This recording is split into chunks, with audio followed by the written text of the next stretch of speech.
عندك مرض السكر اخويا العزيز، وحتى انت كذلك اختي العزيزه. عندك مرض السكر، مره طالع مره هابط، معذبكم ومحنكم في حياتكم. عندي لكم واحد المشروب، والله حتى عندي، وما غاديش نخبيو عليكم. حشومه وعيب عليا نخبيو عليكم، ماشي ديالي. بهذا المشروب هذا، اسمعني مزيان الله يخليك، بهذا المشروب هذا الخارق والسحري، كلشي بدون استثناء اللي مصاب بالسكر غادي يبرى باذن الله السميع العليم. انت فقط شوف، دير غير ثقتك في الله سبحانه وتعالى، وعطر فمك بالصلاه والسلام عليك يا رسول الله الحبيب. هذا المشروب هذا اسمعني مزيان الله يجازيك بخير، يعمل وبشكل جيد، سطر لي مزيان عافاك على هذا، وبشكل جيد على انزال السكر التراكمي في الذات. كاع هذيك الدهون الواعره والصعيبه المتراكمه اللي عندنا في الذات ديالنا، واللي ما كيقدر عليها وما كيقر فيها حتى شي مشروب، بلا ما يبقى يكذب عليكم شي واحد.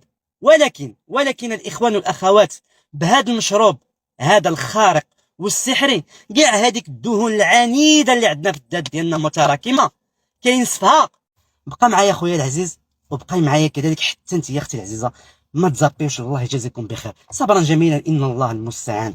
واللي كان فيكم الزربان يدير مع حفظ هذا الفيديو هذا، يخليه عنده واحد النهار يحتاجوا. وبلا ما نوصيكم المهمه العزيزه تاعتكم، ديروا معكم البارطاج لهذا الفيديو هذا على نطاق واسع، تكون عندكم صدقه جاريه نفعوا به الناس المرضى بالسكر.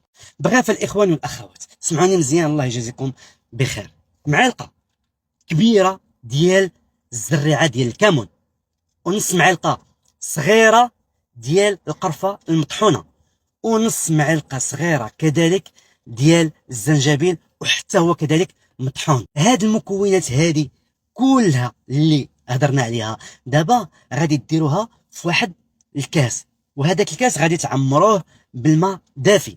غتجيب كذلك واحد الحامضه تغسلها مزيان وتقطعها على جوج، وغادي تعصرها فوق هذاك الكاس اللي فيه هذيك المكونات. نص الحامضه ديالها بحال هكذا، غادي تعصرها بحال هكذا فوق هذاك الكاس. كنظن باللي كلشي واضح الاخوان والاخوات. هذيك المكونات غادي تخلطها مزيان باش التفاعل ديالها كذلك حتى هو يكون مزيان، وتبدا تشرب هذاك الكاس، تبدا تشربه كل صباح وعلى الريق، ولمده اسبوع بالتمام والكمال الاخوان والاخوات. ها ورد عليا الاخبار الله يجازيك بخير.